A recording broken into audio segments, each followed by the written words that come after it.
Thanks for tuning in to more NASCAR coverage on Prime Sports Network. And the boys are all together again. Eric Smith returns from racereviewonline.net. How's it going, Eric? Good. I'm not going to jinx it. Everything's good. So I'm not going to say where I was because last week wasn't good. But yeah, all good now. Okay. And non-COVID. We'll get non-COVID. It wasn't bad. So okay. How are you doing, CJ? I am here each and every week. Glad to be here. Thank you. You got it. So, all right. We have a lot to talk about in a short period of time because we have Bristol. Yes, Bristol, our one and only race at Bristol, because the dirt doesn't count, and the schedule just came out, and we already knew in advance that there was going to be the dirt race anyway, but it was just another reminder of the stupidity of going just to Bristol again once next year. I hope this doesn't continue in 2023, Eric.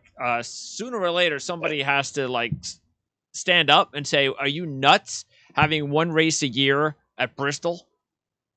And the one race a year, I feel like the playoffs kind of diluted it because you don't want to wreck. You don't want to move, especially with the tight points right now. Because I remember Kurt Busch saying last year that everybody's asking, you think we're going to see the typical Bristol, especially even amplified at a playoff race? He goes, I think it's going to be the opposite. You can't afford to run into somebody. You can't afford to risk crash damage and not be there in the end, because you're still points racing. We're in the non-playoff race. You want to win Bristol. You're gonna make moves to try to win that race. Now it's like, hey, we kind of got the points race. I can't afford to rough somebody up early and not have the car in the end. I got to take care of my car. Plus, we don't have practice. The race starts at dusk. It's going to end under the lights. The setups are going to change. We can't risk tearing the car up before we get there at night. So it changes everything. And then the spring race, I don't know if you noticed the schedule today that it's on Easter night. Easter night. Why would you run on Easter night? It's the first time since 1989 that you're going to run on Easter. Yeah, Easter night. They're not even running. So it's like, I get Easter Day. Maybe people are together, kind of like Christmas Day. Like you might have people, egg hunts, all that kind of stuff. Not Easter night. Oh, who's going to stay up on Easter night to watch a Bristol dirt race? I mean, I like they run it at night, for the reasons I talked about back in the spring, because the moisture in the track and everything you have on a night race. Oh, so they're changing it to a night race next year? Yeah, but why not Saturday night? Why Easter night? That just... You can't get everything you want. It's one of the more... Not from these guys. No, did you notice how many off weeks they have next year? I didn't count that. One. Nice. Okay. 30 out of 37 weeks, a span of 38. I'm sorry, because the All-Star race is in May. Fans are good. They're running with 37 of them. I think the only thing I worry about is the fatigue factor. Is if you start seeing a bunch of crap racing week in, week out, you don't have a break to reset. You don't have a break. I think this is going to be a storyline as far as for teams when you get these summer months, and at least if you have a week or two to, hey, let's go back to the drawing board. Hey, let's go back to the shop. I mean, because you got a new car next year. You're not going to be able to bob and weave a lot. Wow. It's going to be like you kind of have and one of the factors is Easter always was an off week for decades. And now we're running on Easter night, and it's Bristol on dirt. So I'm a little concerned with Bristol. The two races used to be two of the better races of the year, and now you've kind of diluted both of them. Oh. As weird as it sounds, say dilute a race when it's in the playoffs, but I feel like what we saw last year is what we're going to see this year. Well, for the second straight week, and we'll try to make it 3 for 3, we all picked the same driver to win, and that was Martin Truex Jr., winning last week, even though he just has a complete brain malfunction in the beginning of the race. I mean, how do you do that? It's the beginning of the race. You don't have to. You know you have one of the best cars, and he ended up having the best car. Well, it just doesn't even make any sense to me how someone, a veteran like Martin Truex Jr., could do such a thing. That's 2 weeks in a row. He had a penalty the week before, too. on pit road, and he had a car that could have won that race, but that happened too late in the race. He ended up restarting at the back of the field and didn't have time to work his way all the way forward. So he could have won last week too. But yeah, this week, good thing for him. It happened on the first lap. It is a brain fade. Pretty stupid. I don't know if Hamlin, signaled and didn't go or missed something on the way. Looked like a couple guys were getting a little squirrely right when they all took off. But, good thing for Truex. It only was lap one at that point. Isn't that his teammate? Yep. Yeah. Here's what I don't understand. And Jeff Burton, I'm glad he called him out, was how do you not know the rules? Yes. Because it's not because he was trying to make up for, he spun his tire. I get it. You spin your tire. But that's the rule. Exactly. You should know this. And now I kind of question, he's on the front row. He knew he was going to be on the front row. He didn't just strap in and be like, oh, hey, look, I'm on the front row. Sure. Why was it not at least – it tells me maybe he needs reminders. Hey, just a reminder, don't pass the lead car coming to the – it's like you shouldn't have to, but that tells me he needs it. A former champion. Reminders on how to start from the front row. Yeah, that's pretty bad. It baffled my mind. Well, that's a bad sign, because he doesn't have the same crew chief when he won the championship, and we'll see how that carries on the rest of the way. Did you guys add on him on your futures this week? I can't remember if I did. I thought I did, because he's down to 6-1 now, right? Yeah, I think he went from 9-1 to 6-1. Okay. And if he does good, he although this isn't the race that I expect him to do good in anyway. Which actually means, you could probably even wait until next week because he's not going to win this week. Denny Hamlin had another good performance last week, but he just got caught by a better driver. And other than that, what'd you think about the race, DJ? It was relatively a snooze fest from my perspective. I watched as much as I could, as I normally do on a night race. I don't stay up till midnight or whenever, 11, whatever they finish. So I end up finishing them on DVR the following morning. And this one, sad to say, I fast forwarded through quite a bit at the end. And I usually don't do that. I usually like to see absolutely everything that happens, because it's those decisions that they make, like the Truex brain fade at the beginning, that really tell the story of the race. And quite frankly, there was no story of the race other than the fact that Truex and Hamlin had the best cars. Christopher Bell was probably third, and then the only other person that could get out front to lead was Elliott. That was basically the story of the night, as far as I'm concerned. Well, Kyle seemed to have a good car, but what was the situation there with Kyle late, Eric? I think he sped on pit road. I think he had the penalty late. Yeah. Now, if he didn't have the penalty late, where does he finish? Fourth. I think JGR goes 1, 2, 3, 4. That they had, it was clearly they're the cars to beat, and it goes in the question is, does this prove the regular season you can't take a lot of stock in it? Because JGR, other than Hamlin, top two, I mean, even he's faded the second half of the regular season, and you look in the playoffs, it's like, oh, none of these four were running like this going into these playoffs. I mean, Truex had one top 5 in 12 races, and all of a sudden he should have 2 in a row.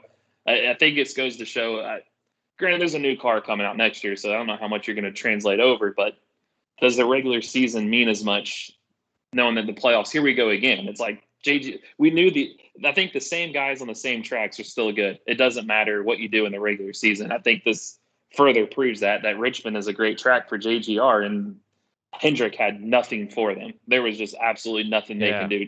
Elliott was close, but I don't think let's say he doesn't have the pit road problem in the end. I still don't think he beats Truex or Hamlin. I think those two were better off in the long run anyways.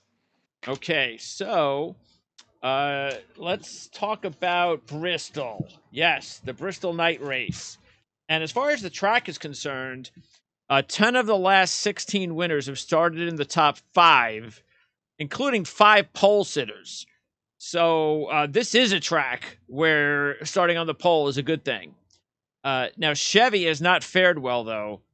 They haven't won in the last 7, and they only have 2 wins in the last 15. And you had talked about this before the playoffs, Eric, that there were some tracks coming up that Chevy was not going to be performing well at historically, and this is one of them. This would be one of them. And again, it's like last week, the same way. That was one of them. Elliott kind of rose the occasion. Larson was there, but they were second fiddle to Gibbs. And I feel like this is going to be another week where they're going to have to do everything absolutely perfect, not get caught up in any fluke wrecks or anything like that in order to get a top 2 or 3. But I think they're second fiddle to maybe even Ford this week. Ford seemed to be doing pretty good there at Bristol. Well, then I have a question. Okay, so why did you guys take Kyle Larson? And it wasn't like you guys just put a couple of bucks on him. It was a significant amount. It was the second most. Like, he's your second driver for this race. And historically, he only has 2 top 5s in his career, yet he did dominate 2 races. So I get that. He hasn't raced here since 2019 because the dirt thing. But he does have 5 top 10s in his last 6 with the 2 runner-ups and the 2 dominating races. But I've seen better results at other tracks for Larson. This is just going to be a mystery because he hasn't raced here in a couple of years. Why put in that much on Larson considering Chevy's issues? To me, I don't think it's an issue or a mystery because, like you said, there were 2 races where he's led 200 plus laps in his career here. So it's not like he's bad at the track. If he's got a car that can compete, he's going to be out there up front and he's going to be leading. The last time he was here, he led 62 laps. That was 2019. He had the refresher of the dirt. He got caught up in a crash early. I think he was an early favorite there as well. Oh, yeah, they were the dominating favorites. Larson and Bell, was it? Bell. Yep. Bell. Yep. But even if you go back to 2015, when he was virtually brand new to the series and not still in Ganassi equipment way back when, 90 laps led and finished 7th from the 14th position. So he's good here. He's starting up front. He's been extremely quick all season. I don't think it's a mystery. For me, it's more of a hedge. I think he has to be in there pretty much every week unless you go to a track where he really sucks at. Eric? Yep. Same. I mean, you look at, he's got 4 top 3s in his last 5 on the season. I mean, and I feel like he's going to be the top Chevy driver. He's good there. And I think it'd be ironic that we all thought he should have won the dirt race, which he should have. He didn't get caught up in a wreck. And he didn't turn around and win the asphalt race. It's like, or the concrete race. Plus, you got to look at, I base it off as only 3 times in the history of the playoffs has a non-playoff driver won the 3rd playoff race. So it's like, well, odds are a playoff driver is going to win this. And you start deciphering through the 16 playoff drivers, and you can cross off a lot of guys. It's like, they're not going to win. They're not going to win. They're not going to win. And we had money left over to bet on, and you got a guy like Kyle Larson sitting there, and it's like, well, if anybody's going to win, plus you got to look at the guys that have won the playoffs this year. Hamlin's good at Darlington. He won. Truex is good at Richmond. He won. Larson's good at Bristol. It seems like the better drivers rise the occasion, and I just feel could be the week that he can win. And for 4-1, I thought was decent to have some money left to throw his way. Well, plus, this is one of those racetracks where there's a big divide on the really great and the non-existent, and then throw in the fact when you have Bowman and Byron that have never done anything here, Truex has never done anything here, and all of a sudden, and then of course you have Harvick, who's kind of in a season-long slump, and a few other good drivers that are just not on top of their game. It shortens up the field considerably, and which is really why I put some money on Larson last week at 9-1, and maybe even more so this week. I get it's just that the odds at 4-1. That's just the only thing that I'm a little bit concerned with, because Kyle's at 4-1 as well. Kyle's actually the slight favorite, and he should be. He's got 14 career top 5s in 31 races. That's almost 50%. He's in the top 5 here with 8 wins and over 2,500 laps led, including 6 top 5s in his last 7, a runner-up in 3 wins. So he's even on top of his game now here. Last year, 4th and 2nd, leading a combined 259 laps. And he came back pretty strong last week until the late penalty. And we all, once again, this is the one driver that we're all agreeing on this week. So let's hope he go 3 for 3. That Toyota can sweep the round. 3 for 3 too. 3 different drivers.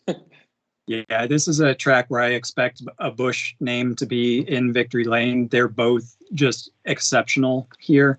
And in fact, I did have Kurt Busch in my choices, but going back to the Larson conversation, I had Larson breaking even in order to get Kurt Busch in there. But I thought that, let's see how Busch recovers after last week's issue with the flat tire and all that good stuff. But Kyle Busch, just in particular, 3 wins out of his last 7, if I'm not mistaken, at this place, and 8 total, led 100 laps, 159 laps in the 2 races in 2020. He's going to be good. If he's going to be good anywhere, it's going to be here at Bristol this week. What did you say about Kurt Busch?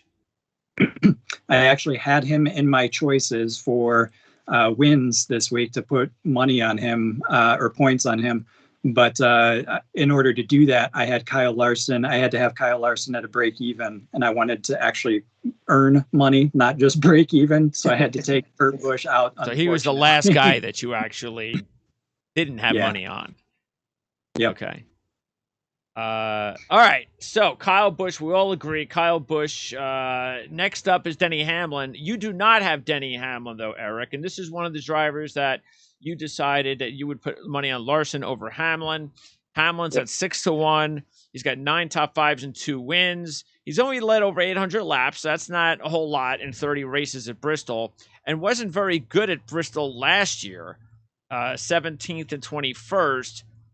But Hamlin seems to be like dialed in right now, and you kind of wonder, is that going to continue this week? We'll see. But again, you decided on Larson over Hamlin.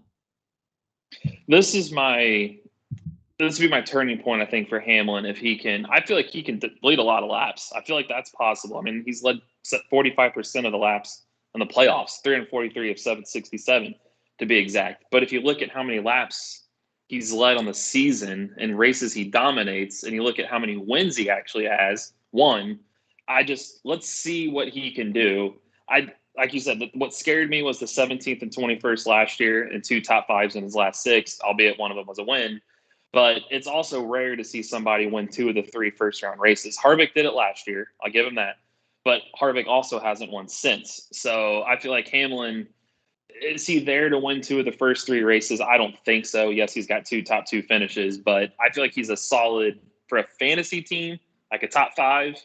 That's your way to go. If you're going to do a top 5 bet, top 3 bet, I think he's a good, solid guy. But the actual win, I just felt like Larson, just the trends are showing you're going to get a 3rd winner in 3 races in the first round rather than having 2. CJ, don't you think that because Bristol is more tightly compact, sort of like what Eric was opening with, not going to get the bang in that you would in a regular season race, that with Denny Hamlin already secured into the next round, and will that make him a less aggressive driver, and therefore, like Eric was saying, even okay, fantasy, but winning the race, unless he gets lucky at the end for whatever reason, he's not going to be as aggressive as the other drivers. Only if Kyle Busch is ahead of him and he's in second. I think that's the only way that he's less aggressive. I think anybody else, maybe Christopher Bell, he'd be a little bit less aggressive. But I think if it's anybody else, I mean, he's just looking out for himself and Joe Gibbs Racing. And the reason I chose him was just the momentum behind him. Yeah, that's 3 top 5s too. Yeah. Yeah. So I think there's something to be said, as Eric opened with people and chase drivers or playoff drivers in particular trying to avoid having contact at Bristol. But for Denny Hamlin, I think if it's anybody except one of his teammates in front of him, I think he's going to be aggressive to win. I think Hamlin, I honestly think that for what they're going to do too is, I feel like he's going to be overly aggressive because he has nothing to lose. He's already in, but he's going to want to maybe go any off strategy chance you can take to be there in the end to win. He's going to do, because they need those playoff points. It doesn't matter. He would rather win if it came down to, let's say, a Hendrick guy or somebody that's a threat is on the bubble. He would rather knock them out. Hey, let me get rid of these guys early. Let me go ahead and win, take a win away. I've already got a win.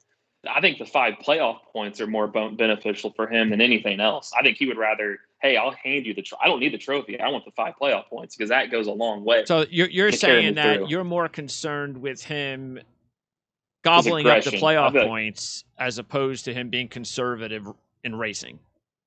Yeah, I think he's going to do the opposite of what people do, where sometimes like, oh, he's a sitting duck. He doesn't care. I'll be a sitting duck because I'd rather have the playoff points. And if I fade, so be it. Okay. I think if it comes down to I want to win a stage, I'm going to take it. That's one playoff point. I'll take it. If it came down to strategy plays, which you can't predict because it's Bristol. Who knows when cautions are going to fall other than the stage breaks. But I think we also could see the trend that we're not going to have a lot of cautions outside of the competition and stage breaks because people are going to be more conservative. So they can do pitch strategy if anything goes awry to, hey, you know what, I'm going to take the track position and playoff point. And that's why I feel like he's going to be overly aggressive. Like CJ said, if I need to turn Kyle Larson to win the race, I'm going to do it. What do I have to lose? So I think he's going to be aggressive, which sometimes that can get you in some trouble too. That's true. Okay. Now let's wrap up the Hendrick cars. Elliott's 8-1. Bowman and Byron are 25-1. Now, thanks to Elliott, the stats look a little bit better. But if you look at it, they have a combined 4 top 5s in 26 races with 310 laps. And they're all the laps go to Elliott. That's pretty bad. I'm just really surprised Bowman and Byron have been this ineffective. Now, is it because, CJ, that they just haven't seen Bristol yet at their best? Because it's been a while that they've been on last year, but they haven't had enough racing at Bristol at their best. Or is it just you don't think that maybe they're very good at these tracks and this is just going to be one of those bad tracks for Bowman and Byron, especially since Chevy's got a problem here as well? I think it's the latter. I think Bristol's one of those tracks that as a driver you just get or you don't. And it's kind of like Darlington. I don't know that it's necessarily one that you can kind of change your fortune around completely with more experience. It's really learning how to race the track.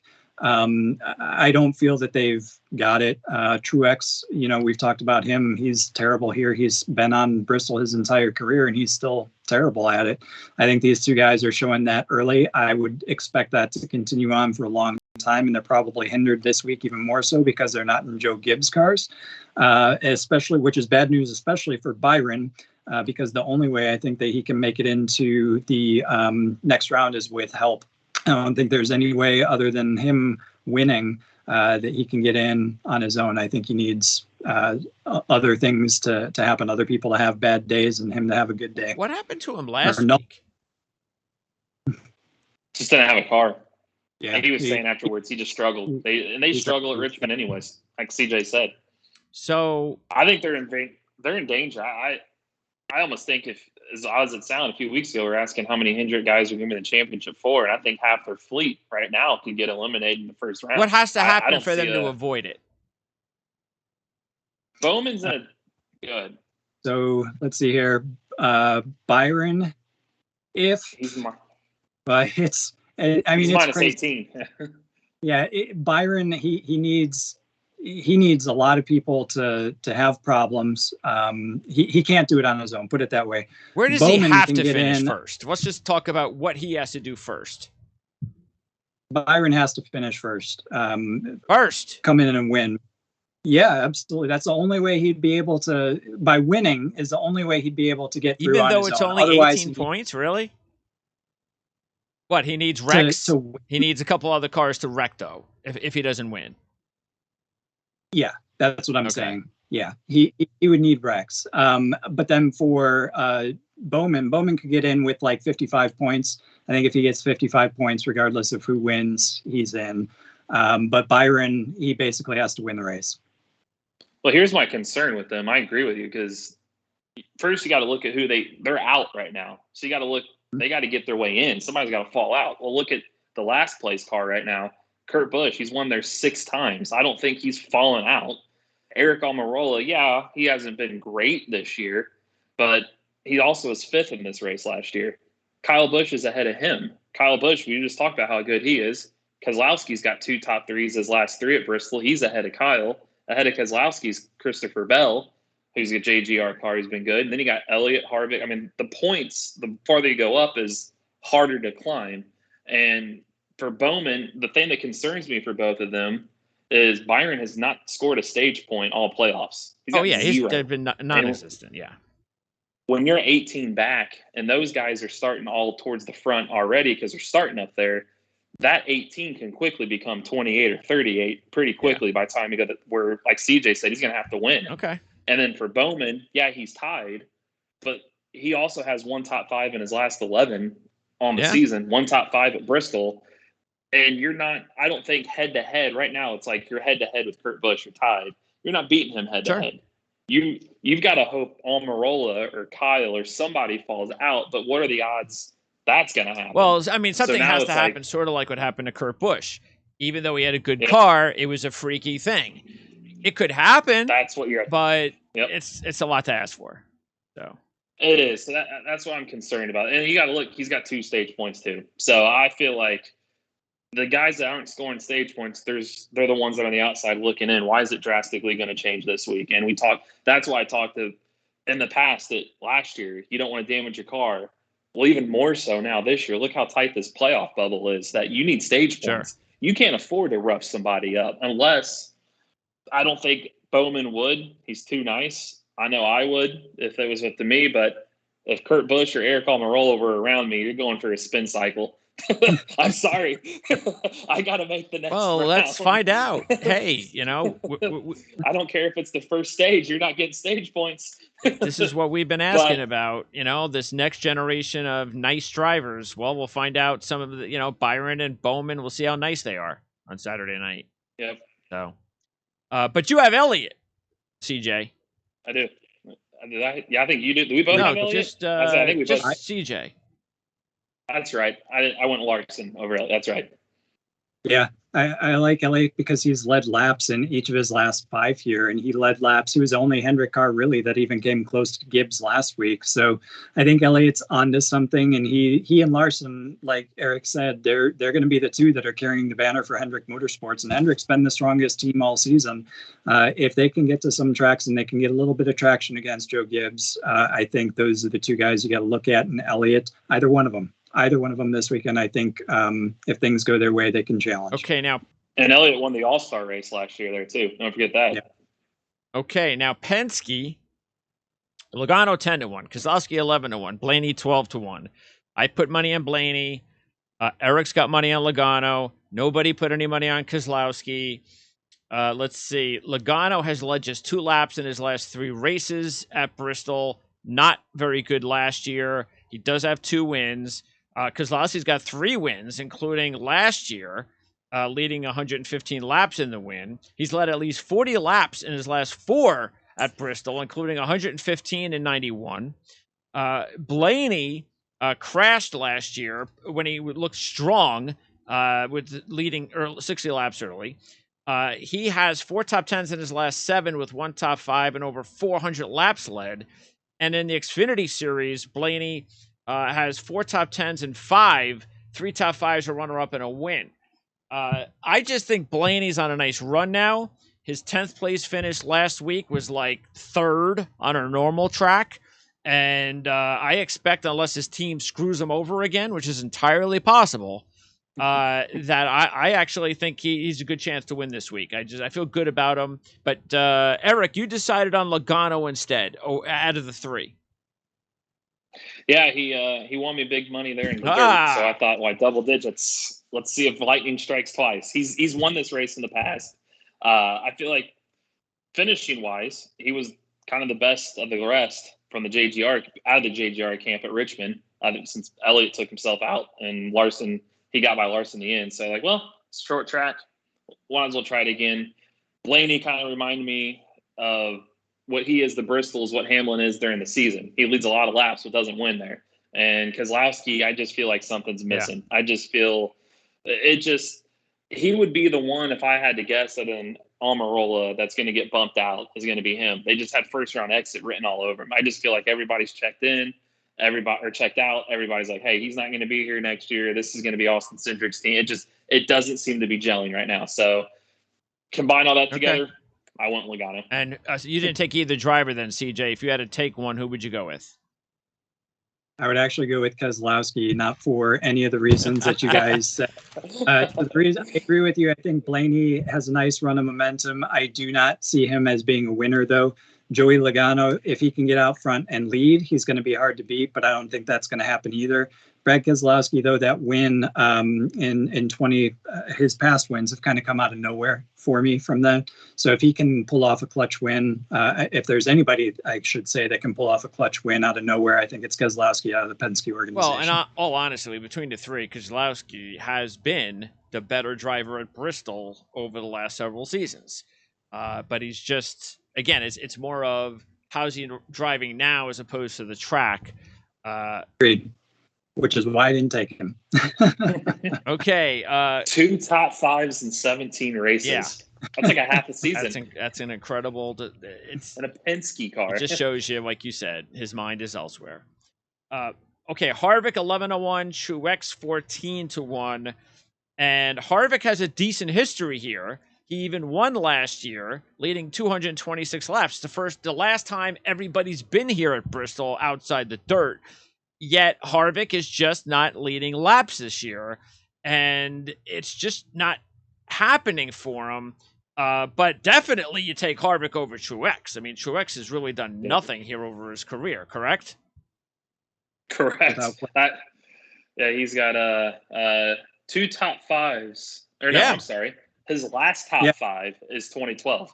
2 top 5s in total. Yeah. In total, yes. 20th or worse than 13 of his last 15. So I don't know why he's not like. I don't know either. That just good point. I would be more enticing. I would probably throw money on him at 30-1, just because, like, hey, why not? I can break even or something. But I wouldn't either. I'm like, that's true. I would think. But then again, Bowman won. True. I guess the clock strikes twice. What was that? The Richmond race, right? The Richmond race, yep. And he was about 25-1, 30-1 in that race. Yeah. But Hendrick Cars.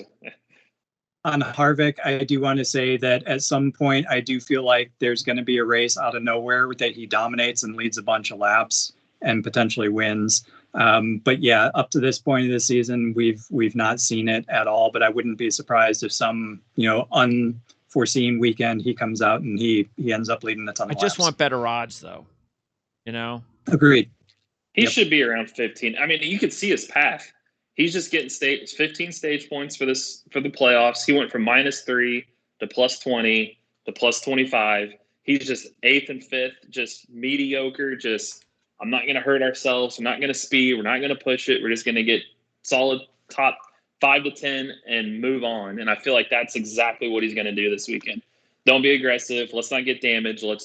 We're in a good spot. Let's not ruin it. And next round, you got Talladega and the Roval. He could make it to the round of 8 without winning. I feel like that path's there, but it's going to come down. He's going to have to win. And without that downforce that they're struggling with, I think it's going to hurt him. Okay. And then as far as some of the sleepers, the only 2 that really look good were the 2 that we took. Eric, Kurt Busch at 18-1 and Bell at 22-1. It's interesting that Kurt Busch is now getting respect finally. He was at 30-1 like every week for several months. He's finally down to 18-1. And why not? I mean, he's been really strong here with 6 wins. The only thing I'm a little bit concerned with, even though he has 4 top 10s in his last 5 with a runner-up and a win, he's only led 33 laps. In I think his last 9, is it? Is that what it is? Do you know how many laps he's led? He hasn't led a lot of laps lately. He doesn't. No, he's led just 9 laps in his last 4 races and 33 laps in his last 9. So that's just not a lot of laps. But he's 18-1. He's a hot driver. He had a bad luck situation last week. And Christopher Bell, he's got a runner-up and a win in 4 Xfinity Series races. He was 9th in one of the races last year in the Cup. And, they both make a lot of sense, CJ. I would choose both of them before I chose any of the Penske guys or Harvick, for sure. Kurt Busch was the last guy I couldn't take. Unfortunately, I was trying to figure out a way. And if I had even more money, Bell would be in there too. Absolutely all in on both. Just better drivers from the Joe Gibbs stable for me and Hendrick, quite honestly, this week. Why is it? It goes to show you the odds makers sometimes. I don't know what they've figured out what they're doing still. If you just take a blind resume and say, I'm going to give you one driver with no top 5 since 2012 or 2013, 20th or worse at a 13 or 15, 2 top 5s in his last time in the season. There's one guy. Driver B, 6 wins on the track, 1st, 2nd, 9th, 7th, 15th, his last 5 on said track, 8 top 10s his last 13, 3 top 6s his last 5s. Which one should have the better odds? Why is Kurt behind Truex? And then Bell he's got 5 top 10s his last 9, 3 of them in the top 3, and 2 of those are on short tracks. And here we are at a short track. And it's like, why is to me, Bell's odds, if anything, should be Truex's, and Truex's should be Bell's. But it goes to show, I think the odds makers sometimes just see a name like, I don't think I can go that low with him. And look, if the public is not going to change those odds, then I'll take it. Yeah. You know. And if they would, though, if in a given week all of a sudden nobody's putting money on Truex because he's 14-1, then I think they adjust next time. But they'd have to. We'll take it while they do. And yeah, absolutely. And then finally, out of all the other long shots, I know you didn't take any. I put a few bucks on Chastain and Di Benedetto. He had that big second place finish in 2019. He's 50-1. Chastain is red hot right now. His best finish at this track was his last Xfinity Series race when he finished second and led 117 laps. And he's 30-1. So that's a lot of respect. You know, Reddick has looked good here with a win in the Xfinity Series and a 4th in the Cup at 30-1. Stenhouse has had 2 runner-ups at 80-1. So out of all those like deep long shots, and even Eric Jones, who as late as last year, 5th and 3rd at this track at 150-1. Who would you go with? I would go with Di Benedetto or Chastain. Di Benedetto, on the basis of his second place run, probably gets the edge over Chastain in my book, but Chastain, without a doubt, has the current momentum. And you, Eric? Same. I go Chastain, 3rd and 7th. He's got the speed. It seems like Ganassi had the speed there in general. If you look at Larson's pair of runner-ups in 2018, that's that car. So you look at what he's doing in the playoffs. If anybody, I think, like I said, all but 3 non-playoff drivers have won the 3rd race of the opening round. This is your guy. If you go with a non-playoff driver, I think Chastain's he's the one. It just seems like he's on the cusp of something, and I wouldn't be shy. And plus, you got to be aggressive, and he's not afraid to knock somebody out of the way to do so. And let's say Kurt Busch needs some help in the end, and that's his teammate, and somebody needs to get moved to win a race that helps his teammate. There you go. There's the watermelon. We'll see. So. Let's get a fight after the race. Yeah. That would. He's probably going to be the one that's going to get dumped because he's going to move somebody beforehand in the payback. Hey. But, if not. Where's Chastain next year? I like that out of driver. Trackhouse. Trackhouse. With who? Suarez. Okay. Yep. Well, that's the equipment difference. Trackhouse and Chip Ganassi. No, they're Chevrolet. Trackhouse is Chevrolet, aren't they? Yeah, I would say it's probably you're pretty much the same, even because Trackhouse bought Ganassi out, so it's pretty much that whole team. Okay. Just, the paycheck's going to be different, or the person signing the paycheck. Other than that, I think it's the same. All right, maybe more resources. All right, so what's coming up next week? Vegas. What's the 3 races? Vegas, Talladega, and the Charlotte Road Course. Wow. So after Vegas, you got 2 crazy. Well, the road course is not crazy. We know what's going to go on there. Kyle Larson or Chase Elliott. Making that call now. Talladega, I don't know. Yeah, I'm just going to do 1 in Sharpie and 1 in my pen, and then I'll feel better when we get closer to that time. It's one of those 2 will win Charlotte. Vegas is kind of you better win at.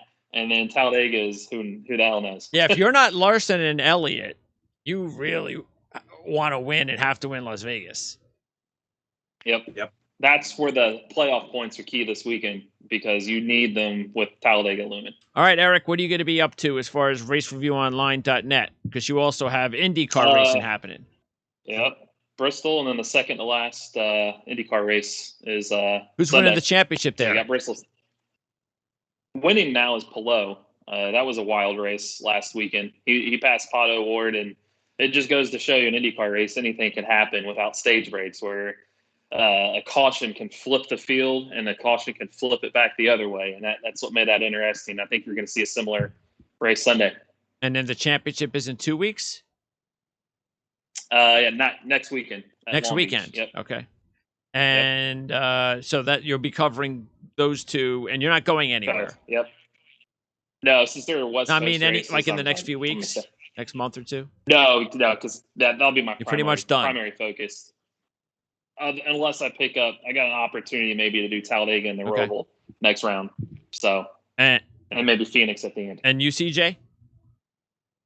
We got the Xfinity regular season finale this week at Bristol. We'll have a fantasy preview up for that. And then same for Cup for the Bristol race. Have those probably up sometime tomorrow. Then we'll have a recap of the Bristol race sometime on Monday on RotoWire.com. And who's your fantasy sleeper of the week? My fantasy sleeper of the week this week, I'd go with Ross Chastain. I think that's a good one. Okay. You agree with that? You concur? Eric?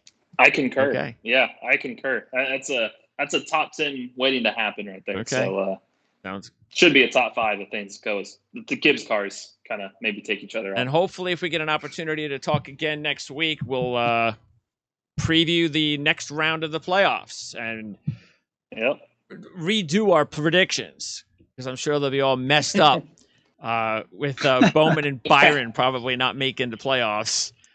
And who would have thought that? Yeah. So anyway, that's what's so fun about the playoffs now in NASCAR. You never know. And that's what the playoffs are about.